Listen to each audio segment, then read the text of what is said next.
Just hates me right now. That's a bummer. That's a joke. God doesn't hate anybody, all right? Not anymore. But have you read the Old Testament? Holy shit.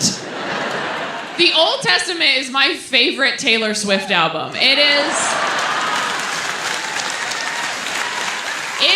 banger after banger. Just like, you don't believe in me? Snakes, look what you made me do. I'm a 20-something white woman. Obviously, I'm going to compare T Swift to the Lord, all right? She is the only God I still believe in, all right? I don't see God revamping his old shit, and let's be honest, he probably should, because the people who own it now suck.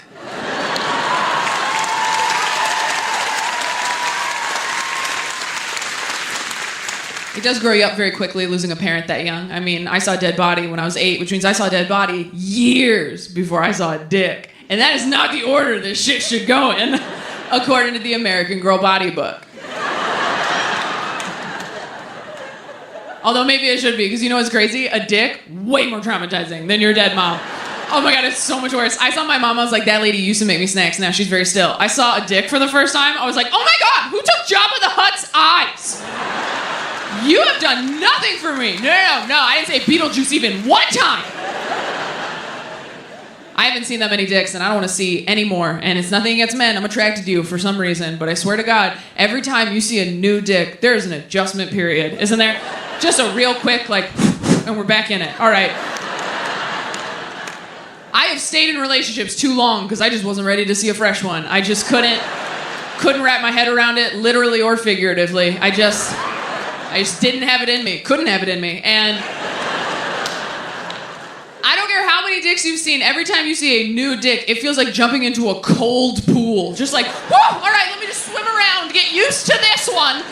Okay, all right, this one's deeper than the last one, but that's okay. That's all right. This is why we take our arm floaties, you know, for moments like these. Okay. Control your breathing. Hot girl summer, bitch. You can do it. I think of the genitalia options available, I think dicks seem friendlier, you know? They're up, they're happy to see you, they're wagging. I've never had sex. It's like a front tail, right? I'll Google it. It's fine. It's all speculation. I've never seen a vagina, not even my own. I'm a Christian. But from what I hear, it is very spooky down there. It's just a dark, spooky hole. Like, a hole? I'm sorry, what? Every time someone fingers me, I'm like, you are very trusting, sir, because I don't even know where that goes. That might be where I keep the bipolar. That might be where it has been. Actually, if you see any, could you scrape it out? Could you? Just like a mental health pap smear? Can you just do? Don't do that. Like, you gotta hook your finger. Like when a baby's choking, are you familiar? If you do that, it'll push it in too far, it's too late. But if you hook your finger, you swipe it, that's how you get it out. I like doing that joke because it goes too far, but you do learn something that could save a life.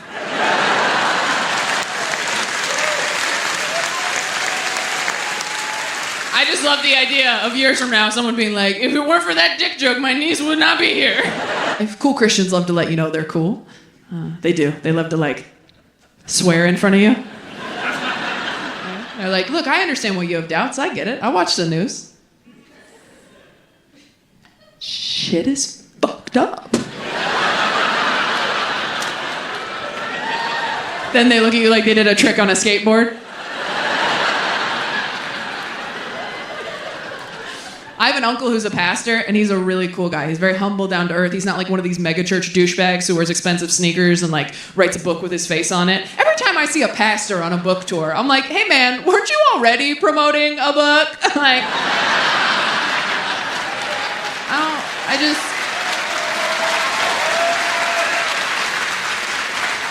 how many bestsellers do you need, Joel?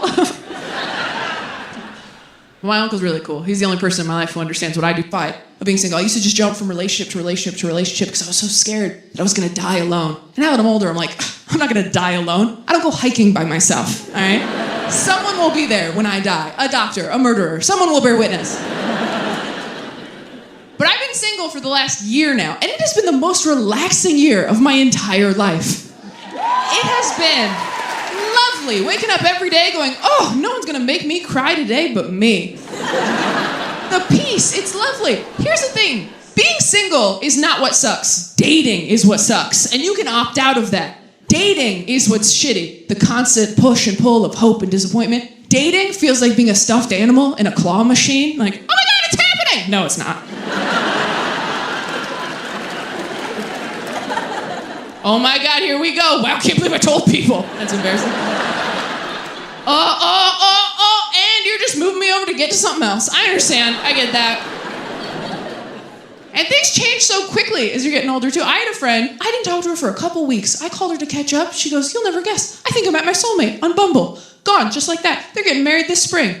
We were lying in the same pile of stuffed animals for years. I closed my eyes for 2 minutes, and when I opened them, she was outside the glass going, it'll happen for you too!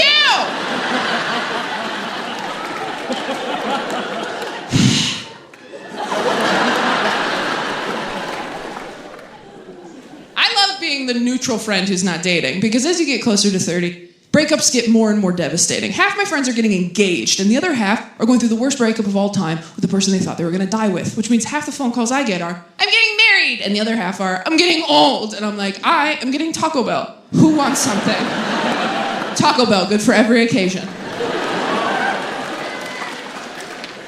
Nothing will make you more grateful to be single than watching your friend go through a devastating breakup. That's messed up to say, but it's the truth. I have a friend just went through a breakup, still follows her ex on social media because they're trying to be mature and evolved. Rookie mistake. Her ex just posted a photo of him and his new girlfriend, who is a model. I know, don't worry, we all called her. We're like, hey, how's it going? Have you been online today? Because we were thinking maybe doing like a no screens day. We were thinking maybe we just power down, get a quilt, find a field, maybe crack the Bible open one more time. I don't know. She's like, I already saw it. We're like, oh, we're too late. Okay, are you okay? She's like, no, honestly, I wish he was just like dating a man instead. And we're like, oh, you are so problematic, Trish. Why? Why would that be better for you if he was just dating a man instead? She goes, no, listen, because then if he dumped me for a man, it would be like, well, okay, then he just wanted something that I could never be. And we were like, well, yeah, I mean, that's kind of...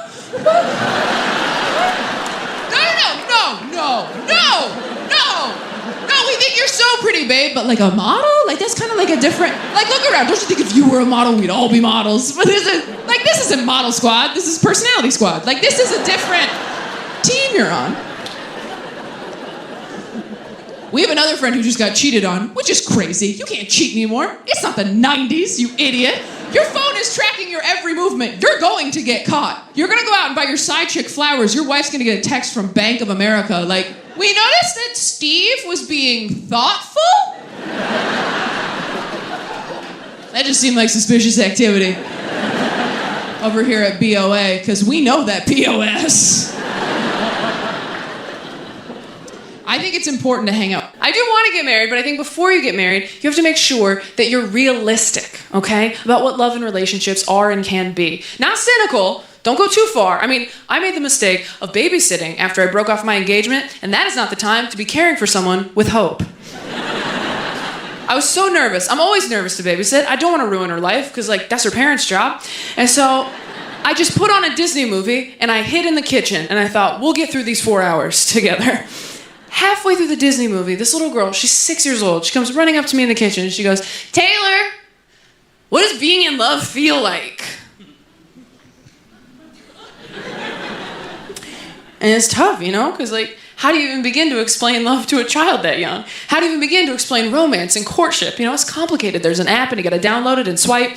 There's, like, a whole resume you have to fill out, take a picture from up here, Facetune it. That's another app, okay? But I didn't want to lie to her, and I wanted to relate it to something she would have understood, something that she would have experienced in her young life. So I thought about it, and I said, being in love is sort of like... Okay.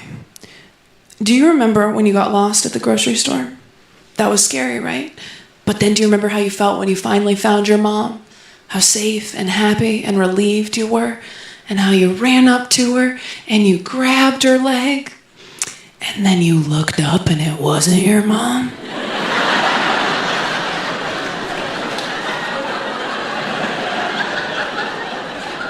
That's kind of what it's like out here, yeah. You think you know somebody, turns out it's just some stranger with your mom's niece. Trust no one, swipe left.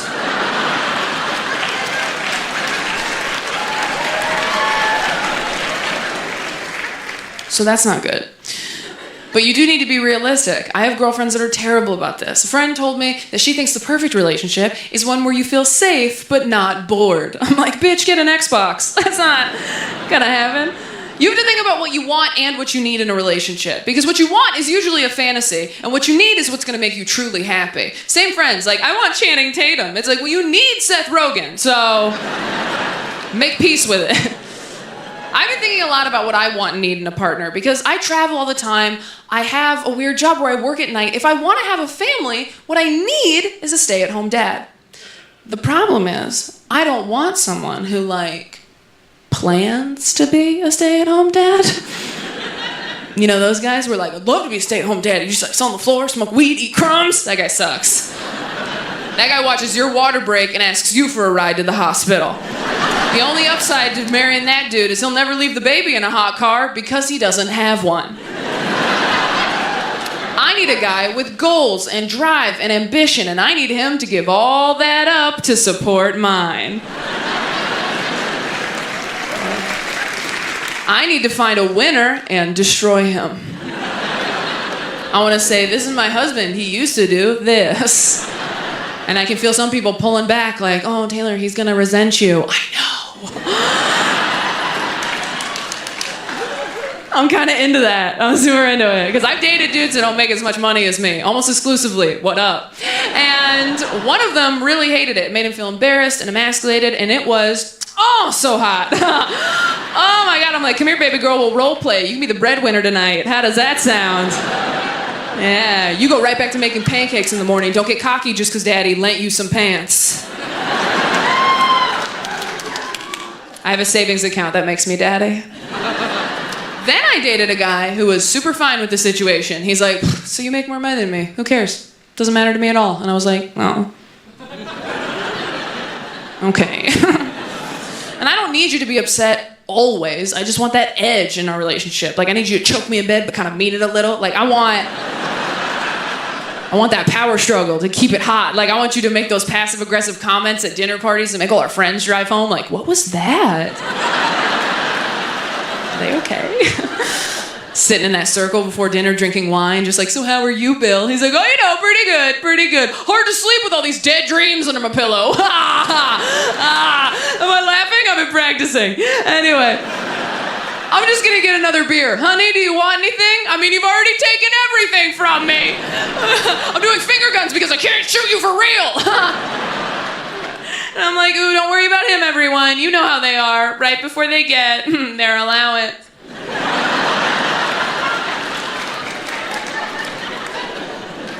Don't know why some of you seem offended. I'm the one who has to die alone. Play an important role in their lives. I love to third wheel it with my married friends. Go out to dinner, see a movie, because I love that moment when they walk up to meet me in front of the restaurant and I can tell that they've been fighting in the car.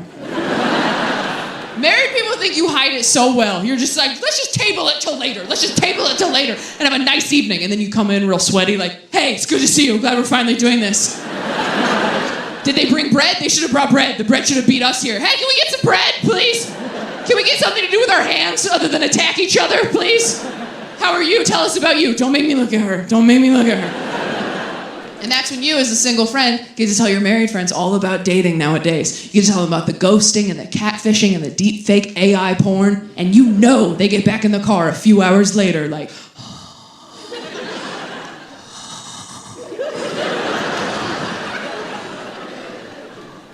I don't say this enough, but I'm grateful for you.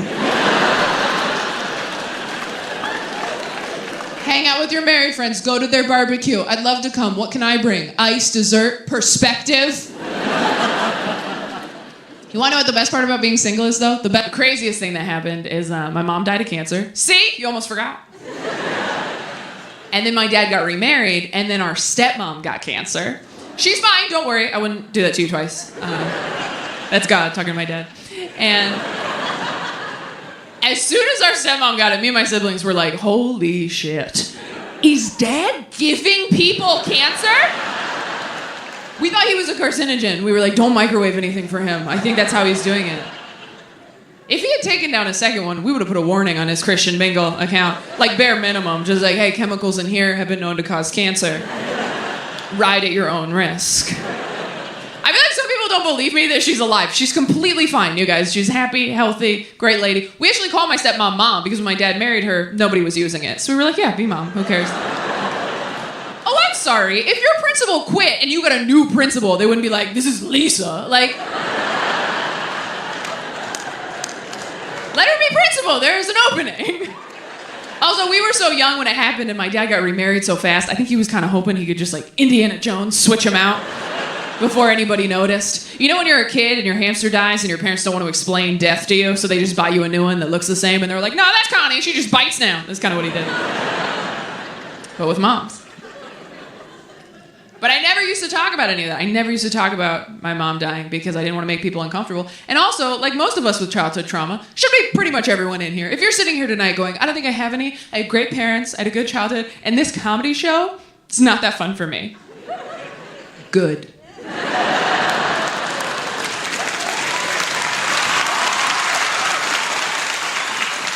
I hope this is the worst night of your whole life. Because it sounds like it's been smooth sailing. And you might need some perspective. But most of us did have some childhood trauma. And when you get to be an adult, you're like, whoo, made it. Never have to think about that again. Look at all my keys. The world's my oyster. And so you just start pushing all that dark stuff that happened to you as a kid down, down, down, until you don't even think about it anymore. And that works for a long time. Until one day, you stub your toe really hard on a curb and you just start weeping uncontrollably in the street. And you're like, okay, this is about something else. I was keeping all my trauma in that toe. And then I jostled it and now it's everywhere. Go back in. And if you don't deal with that stuff, it's gonna keep affecting you in ways you are not even conscious of. For work, he and I have very similar jobs. We're both out here on the weekends, changing lives. No, he hates it when I say that. He hates it so much. I'm always trying to talk shop with him. I'm like, hey, Jim, how was your early show? He's like, you know, it's for service, Taylor. I'm like, well, I just noticed you had a heckler on the late one. He goes, that person was yelling amen and hallelujah to agree. I'm like, that's the worst kind of heckler, Jim, because they're being supportive, but they're still disrupting your flow, right? I go, you know, I donate 10% of what I make, too. He's like, to who? I'm like, my agent, but it's still a tithe. I'm like, I'm kidding, Jim. I know we don't do the same thing. But think about this. I make them feel guilty Saturday night. You save their ass Sunday morning. I set them up. You spiked the ball. You're welcome. I helped.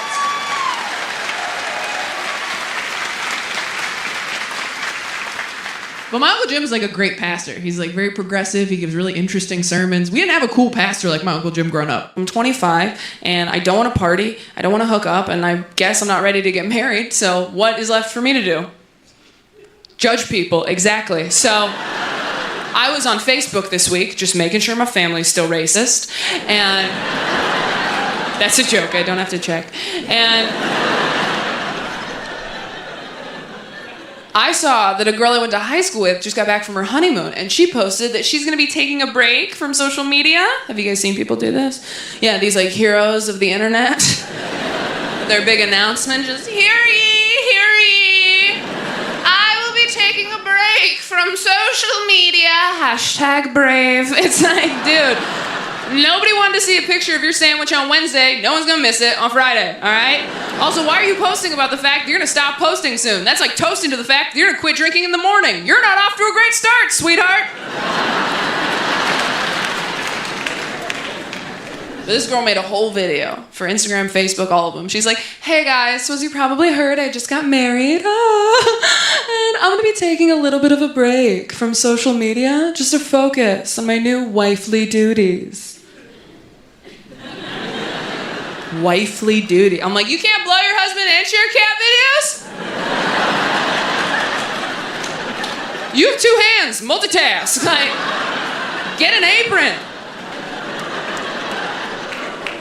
I thought it was weird though, so I played the video backwards. Sure enough, you play it backwards. She's like, I've made a huge mistake. Come pick me up. He's so boring. We're like, yeah, we know. We met him. He's the type of guy you get halfway home from the theme park before you're like, oh shit, where's Doug? Oh, no, we have to go back. My wallet's in his fanny pack, so. Oh, do not feel bad for Doug. He's terrible. Every time he tells a story, somewhere, a child loses a balloon.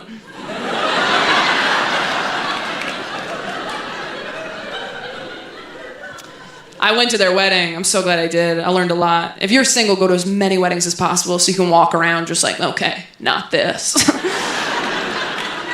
We watched her walk down the aisle for what felt like 45 minutes to an hour. Oh my God.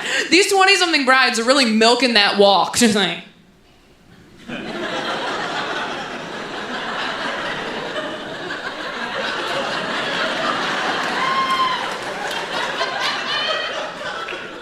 I'm a princess. It's like, you're a Bigfoot, speed it up, we have lives. I swear, when I get married, I'm gonna jog a little bit down the aisle like I've been in a crosswalk too long. Just like, yeah, I see the numbers going down, I'm gonna have you out of here in 9 seconds.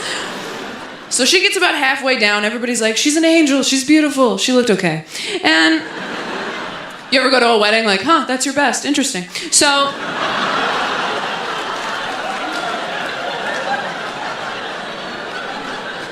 don't be scared, let it resonate with you. So she gets about halfway down, and I start getting antsy. So I go, you know what, I'm gonna check out the groom. Because usually at this point in the ceremony, the groom's crying a little bit because she's so beautiful, he's so lucky, they made a mistake, whatever it is. It's part of the experience, and I wanted my money's worth. Those knives weren't cheap.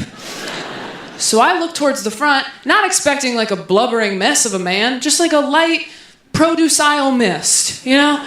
Like a respectful, let's keep those zucchinis damp type of deal. And he was dry as a bone, you guys. Nothing going on, just another Tuesday for this asshole. It's cheaper to get married on Tuesday. And I thought to myself, wow, if that happens to me, I'm gonna stop my wedding.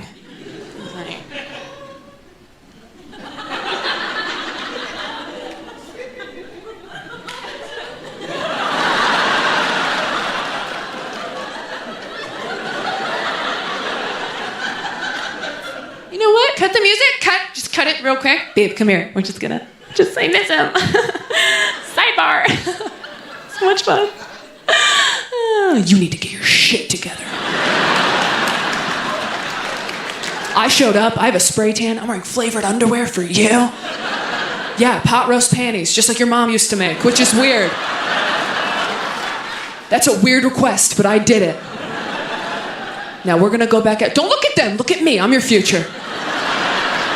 You focus up, buddy. Okay. Oh, don't start crying now. It's too late and too early.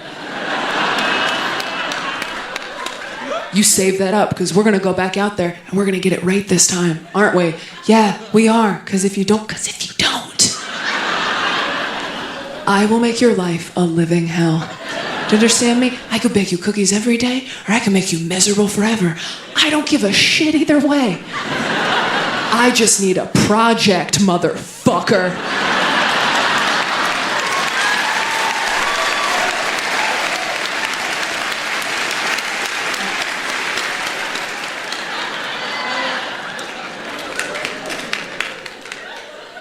But it is feelings like this that indicate I am not ready for marriage.